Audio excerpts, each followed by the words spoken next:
जैसे आप सभी लोग उम्मीद करता हूँ सभी लोग अच्छे होंगे और अच्छे से अपनी पढ़ाई वगैरह कर रहे होंगे।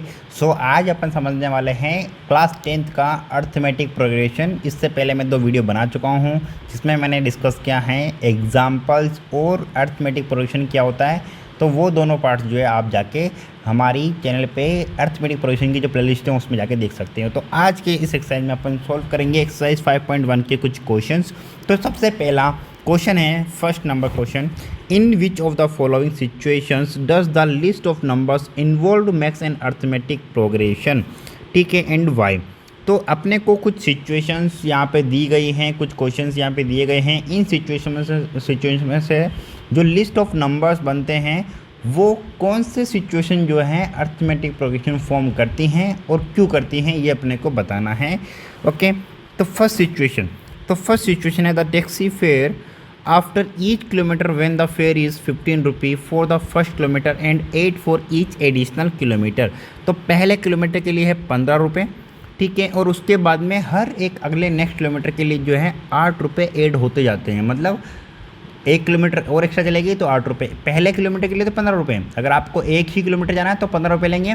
अगर आपको 2 किलोमीटर जाना है तो पहले किलोमीटर के 15 रुपये और दूसरे किलोमीटर के 8 रुपये और ऐड जाएंगे, तो मतलब हो जाएंगे 23, ठीक है। अब आप बोलते हो कि मुझे 1 और किलोमीटर जाना है, मतलब 3 किलोमीटर जाना है, तो आपके और ऐड हो जाएंगे, मतलब हो जाएंगे 31, ठीक है। अगर और 1 और किलोमीटर जाओगे तो हो जाएंगे 39, मतलब आपके जो है 8 ऐड होता जाएगा। अब देखो यहाँ पर भी डिफरेंस 8, यहाँ पे भी डिफरेंस 8, यहाँ पर भी डिफरेंस 8, मतलब डिफरेंस जो है वो 8 8 8 8, मतलब कॉमन डिफरेंस यहाँ पर क्या है, सेम है। कॉमन डिफरेंस सेम है, मतलब ये अर्थमेटिक प्रोग्रेशन जो है वो यहाँ पे बनाएगा, ठीक है। तो ये सीरीज़ में आएगा yes, it max arithmetic progression. Okay, अब अपन चलते हैं सेकंड सिचुएशन पे। सेकंड सिचुएशन है the amount of air present in a cylinder when A vacuum pump removes 1/4 of the air remaining in the cylinder eight A time, ठीक है। तो एक cylinder है, ठीक है। इस क्वेश्चन को मैं आगे यहाँ पे करता हूँ। सपोज ये सिलेंडर है, इस सिलेंडर के अंदर सपोज अभी जो एयर प्रेजेंट है वो है एक्स अमाउंट, ठीक है। तो जितनी भी एयर इसके अंदर रहती है ना उसका 1/4 जो है वो हर टाइम पे रिमूव करता है, ठीक है। मतलब अभी इसके अंदर एक्स है तो एक्स का 1/4 अभी रिमूव करेगा। तो सबसे पहले जो सिचुएशन के अंदर जो एयर प्रेजेंट है लिस्ट के अंदर वो है एक्स, ठीक है। अब एक्स का 1/4 रिमूव होगा तो एक्स का 1/4 कितना हो जाएगा, वो हो जाएगा x/4, ठीक है। मतलब x/4 जो एयर है वो x में से रिमूव होगा तो कितना बच जाएगा, तो वो बचेगा x माइनस x/4। मतलब अपन ने x अमाउंट था और x में से अपन ने x/4 रिमूव किया तो कितना हो जाएगा, एलसीएम 4। सो 1 4 या 4, 4 into X 4x and minus x is equal to 3x/4। तो ये जो एयर है ये अभी बच गई 3x/4, तो यहाँ पे लिख दिया अपने 3x/4, ठीक है। अब जो रिमूव होगा वो होगा इस 3x/4 का 1/4। तो 3x/4 का 1/4 कितना हो जाएगा, तो 3x/4 का 1/4 हो जाएगा 3x/16। मतलब 3x/16 में से अब अपने को 3x/16 जो है वो 1/4 है 3x/4 का। तो ये 3x/16 जो है वो 3x/4 में से माइनस करनी है अपने को, ठीक है, रिमूव करनी है। तो 3x/4 था, इसका 1/4 हो जाएगा 3x/16, तो ये रिमूव करनी है। तो 4 × 16 का एलसीएम हो गया 16, ठीक है। सो 4 4 16, 4 इंटू 3 12x, ठीक है, माइनस यहाँ पर 3x इज इक्वल टू ये हो जाएगा 9x/16, ठीक है। तो इसको अपन लिख सकते हैं यहाँ पे 9x/16। अब अपन निकालते हैं इनका कॉमन डिफरेंस कि डिफरेंस कितना है। तो सबसे पहले अपन निकालते हैं a2 माइनस a1। तो a2 माइनस a1 हो जाएगा 3x/4 माइनस x/1। तो एलसीएम आ गया यहाँ पर 4, ठीक है। 4 1 जा 4, 1 into x 1 into 3x 3x हो जाएगा, माइनस 1 4 जा 4, 4 into X minus 4x is equal to minus x/4। तो यहाँ पर a2 माइनस a1 तो आ गया अपने पास में माइनस x/4। अब अपन निकालते हैं a3 माइनस a2। तो a3 माइनस a2 हो जाएगा 9x/16 माइनस 3x/4। तो एलसीएम आ गया अपने पास में 16।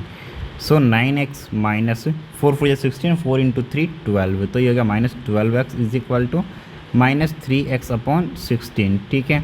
अब देखो यहाँ पर माइनस 3x/16 और यहाँ पर माइनस x/4, तो इसको अपन लिख सकते हैं कि माइनस x/4 जो है वो नॉट इक्वल टू है माइनस 3x/16 के। तो ये कॉमन डिफरेंस जो यहाँ पर सेम नहीं है, इसका मतलब यहाँ पे अर्थमेटिक प्रोग्रेशन फॉर्म नहीं करेगा। तो ये हो जाएगा क्वेश्चन नंबर 2 का आंसर। तो ये सिचुएशन के अंदर अपन बोल देंगे कि नो दिस सिचुएशन या this situation can't form arithmetic progression. Okay, now of question number 3। Question number 3 है the cost of digging a well after every metre of digging when it cost 150 for the first metre and rises by 50 for each subsequent metre. मतलब एक कुआं खोदा जा रहा है, ठीक है, कुआं खोदा जा रहा है। तो कुआं जब खोद रहे हैं ना, तो जब खुदाई स्टार्ट करी तो फर्स्ट मीटर पे जब खुदाई किया तो उसका जो है वो है 150 रुपये मीटर का अपने को दिया जाएगा, ठीक है। अब पहले किलोमीटर पे तो पहले मीटर पे तो 150 रुपये दिया जाएगा, बट जैसे जैसे आप 1 मीटर और खोदोगे उसके बाद में आपको 50 रुपये जुड़ता जाएगा। मतलब पहले पे 150, उसके बाद में हर 1 मीटर का 50 रुपये मिलेगा। तो पहला मीटर खोदा आपको तो मिला 150 रुपये, और 1 मीटर खोदा तो 50 रुपये और ऐड हो गए, तो कितने हो गए 200 रुपये। फिर 1 मीटर और खोदा तो हो गए 250 रुपये, फिर 300 रुपये, 50 रुपये ऐड होते गए, फिर 350 रुपये। तो यहाँ पे 150, यहाँ पे 200, यहाँ पे 250, 300, 350। तो कॉमन डिफरेंस जो है वो सभी के बीच में कितना आ रहा है 50 आ रहा है, सभी सेम आ रहा है। तो कॉमन डिफरेंस यहाँ पे सेम है 50 रुपये। तो इसका मतलब क्या हुआ कि ये जो सिचुएशन है वो अर्थमेटिक प्रोग्रेशन हो जाएगी। ओके, तो ये सिचुएशन अर्थमेटिक प्रोग्रेशन होगी क्योंकि यहाँ पे जो कॉमन डिफरेंस है वो सेम होगा। तो आप इसको ऐसे लिख सकते हैं कि A2 - A1 निकाल के बता सकते हो कि A2 - A1 is equal to 50 and A3 - A2 is also equal to 50। Therefore D is equal to A2 - A1 is equal to A3 - A2 is equal to 50। Therefore this situations make arithmetic progression. Okay, so ये हो गया इसका answer. अब अपन solve करेंगे इसका last question, question number 4। Question number 4 है the amount of money in the account every year when 10,000 is deposited at compound interest at 8% per annum. मतलब कोई सम ऑफ मनी जो है उस पर कंपाउंड इंटरेस्ट ऐड होता है। मनी जो रहती है वो रहती है 10,000, ठीक है। 10,000 पे 8% की रेट से हर साल जो है कंपाउंड इंटरेस्ट ऐड होता रहता है। तो शुरुआत के जो है पहले साल पे अमाउंट कितना रहता है 10,000, ठीक है। तो ये लिख लिया अपन ने 10,000। अब ये जो 10,000 है ये बढ़कर हो जाएगा कितना, क्योंकि इस पर हर साल जो है वो 8% का कंपाउंड इंटरेस्ट लगेगा। तो अपन 1 साल के लिए कंपाउंड इंटरेस्ट निकाल रहे हैं। तो 1 साल के लिए कंपाउंड इंटरेस्ट निकालने का फॉर्मूला क्या होता है, P × R × T divided by 100, ठीक है। क्योंकि 1 साल के लिए निकाल रहे हैं तो 1 साल के लिए अपन सिंपल इंटरेस्ट वाला फॉर्मूला यूज़ कर सकते हैं। तो कंपाउंड इंटरेस्ट हो जाएगा, प्रिंसिपल है अपने पास में 10,000, सो 10,000 मल्टीप्लाइड रेट ऑफ इंटरेस्ट है 8 और टाइम है 1 साल डिवाइड बाई 100।